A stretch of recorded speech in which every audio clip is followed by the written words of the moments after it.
Rain was beating her like it wanted to push her from the bench, but she did not move at all. I was the only one standing there, holding my small umbrella with my hand shaking. I kept asking myself why a woman would stay inside heavy rain like that and not even shift. Her Ankara gown was tight on her skin because of the water, and she looked like someone who forgot how to stand up.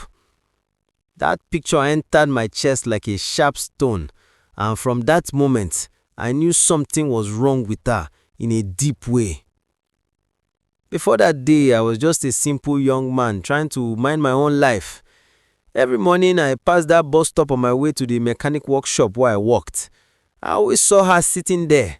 Same gown, same nylon bag, same way of holding her hands together like she was praying without talking. At first, I thought she was waiting for bus like every other person. Later, I started to wonder why she never entered any of the buses that came. She would just sit and watch the road like she was expecting one face to appear from far away. People used to make small talk about her. Some said she was not okay. Some said she was just lonely. Others said maybe she was one of those women that life pushed too much. But nobody really went close to her. Nobody wanted trouble. Nobody wanted to disturb someone that behaved strange. For almost 1 year, I passed by and watched her. Sometimes her eyes were red like she cried in the night. Sometimes she looked like she wanted to smile, but something inside her refused. I never planned to talk to her. I was just used to seeing her like one moving picture that never changed. But that rainy day changed everything. My boss had dropped me early, and the sky was already dark. When the rain came, everybody ran to hide. Shops opened their small fronts. People pushed inside. Children carried their school bags over their heads. Even the bus drivers stopped moving because the road was almost full of water. But she stayed.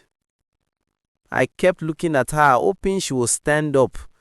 She did not blink. She did not shift. She did not even raise her shoulder. Water poured from her head down to her slippers. Something inside me refused to walk away. Maybe it was fear. Maybe it was pity. Maybe it was the way she looked like she was waiting for something important that never came. I went close to her slowly. My hand was shaking, my legs were shaking too, but I still moved. As I got near, a cold feeling held my back. I did not know if it was the rain or the truth that I was about to learn. That was the first time I heard her voice, and what she said that day became the beginning of a story I never believed I would live inside. When she finally spoke that day, her voice was very soft, like it had not come out of her mouth for a long time. The rain was still beating both of us. My umbrella was trying its best, but water still touched my back. She said only one short sentence, and it shocked me so much that my hands almost dropped the umbrella. After she talked, she went quiet again, like she used all the strength left in her body just to say those few words. The way she looked at the road made me feel like she was seeing something I could not see. I wanted to ask her more, but I was scared. I did not want to disturb her or do something wrong. I just stood beside her, trying to think of what to say. The rain was too loud, so I bent a little and asked if she wanted to move inside one nearby shop. She shook her head slowly. That small movement made me understand that she was not stuck by accident.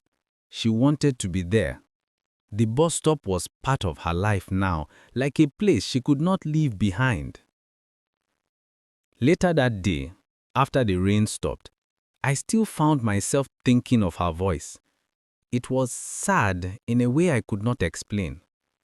When I reached my workshop, my boss shouted at me for coming late, but my mind was still at the bus stop. I kept remembering the way she sat there, the same gown, the same nylon bag, the same empty eyes.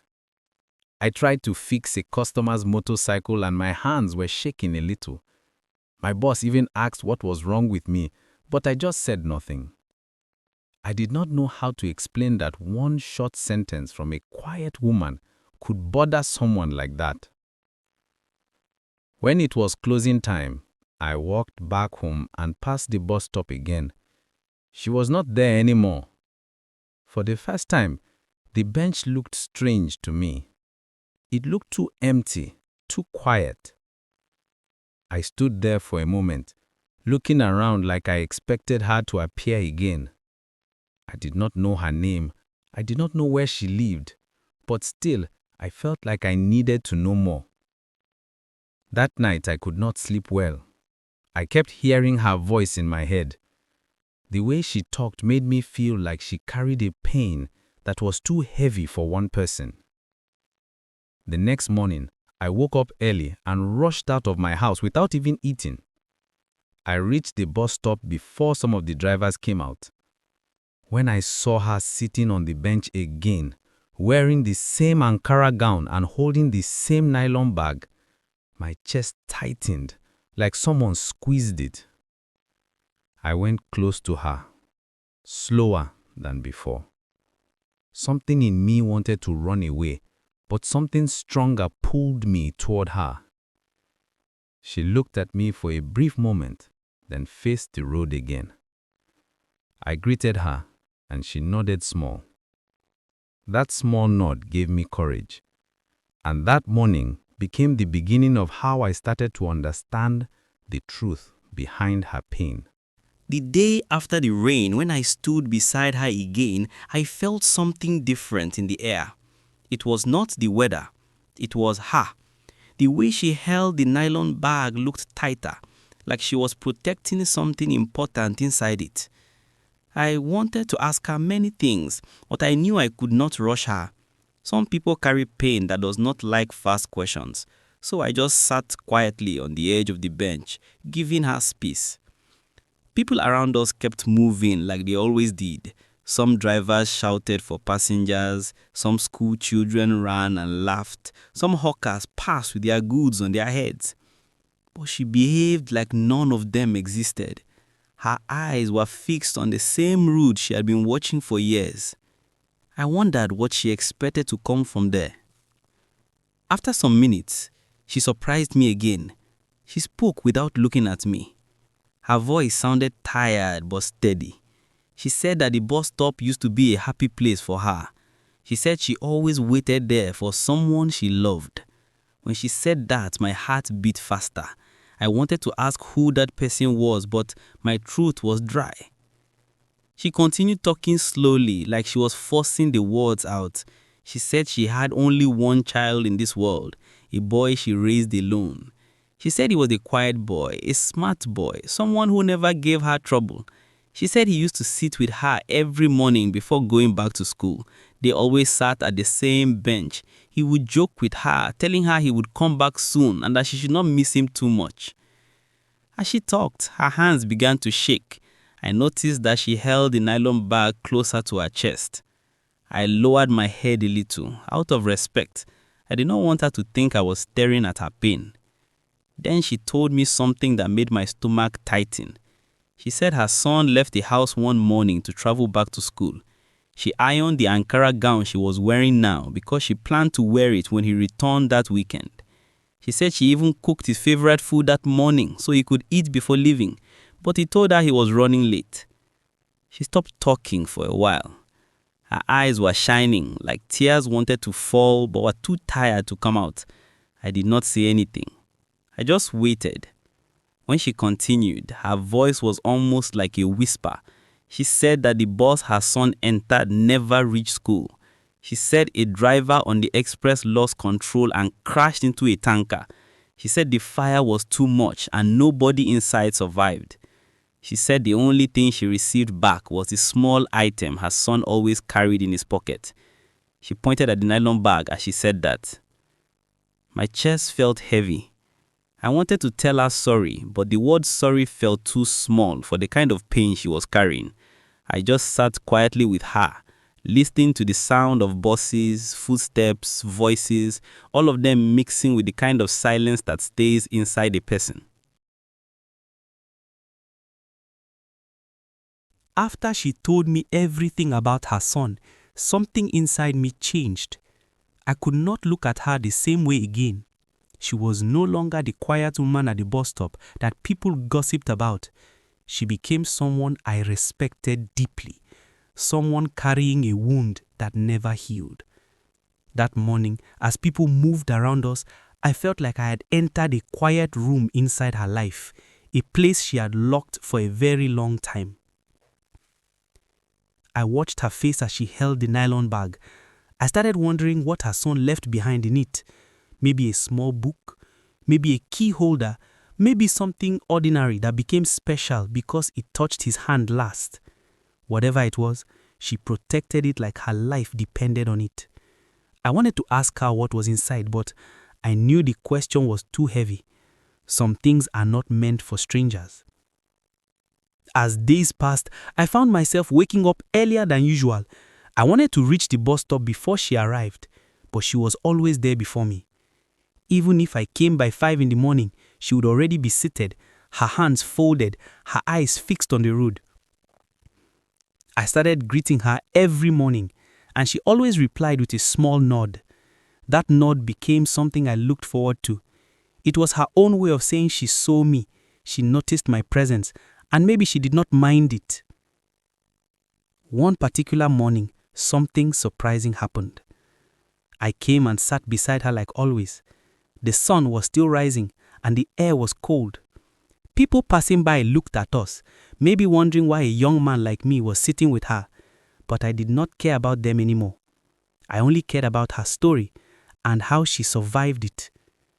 She suddenly asked me a question. She asked why I kept coming to sit with her.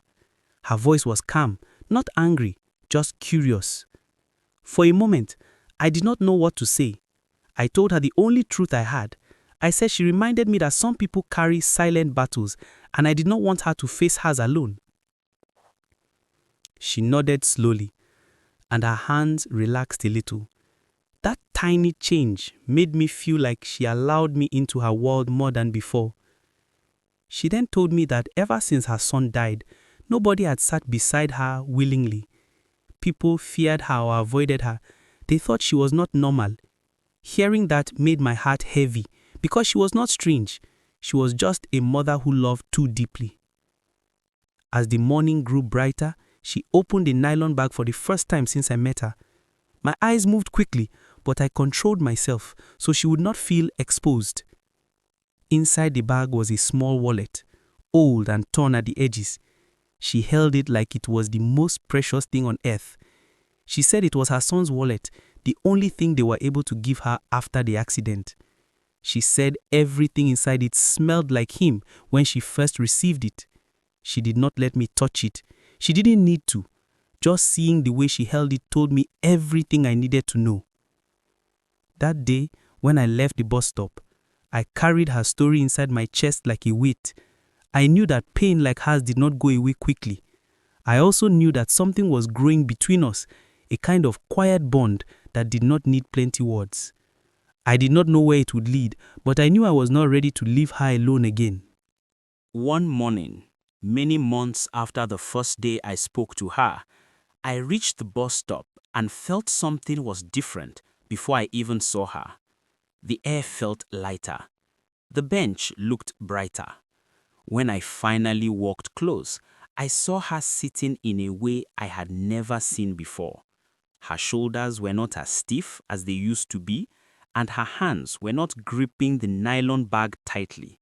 She looked calmer, like someone who had finally taken a deep breath after holding it in for too long. I greeted her, and she turned to look at me with eyes that were not as heavy as before. She asked about my workshop, about my day, about small things. It was the first time she started the conversation before me. I felt warm inside because I knew it meant she was slowly coming out of the deep hole her pain had pushed her into. We sat quietly for a while, watching people go up and down. The same drivers shouted for passengers. The same school children argued about who would win their football match. The same hawkers balanced their goods on their heads. But everything felt new that morning. Even she looked a little different. Then something happened that shocked me. She placed the nylon bag on her lap and opened it slowly, the way someone opens a gift they are scared to damage. She pulled out the old wallet again, but this time she held it gently, not with the shaking hands of the past. She told me she wanted to show me something. My heart started beating fast because she had never shared anything inside the wallet with me before. She brought out a small picture. It was a passport photograph of her son. His face was bright, his smile was big, and his eyes looked alive. She held the picture out so I could see it clearly. She told me that every time she looked at the picture, it reminded her of the morning he left. She said she used to cry every time she saw it, but today she did not cry.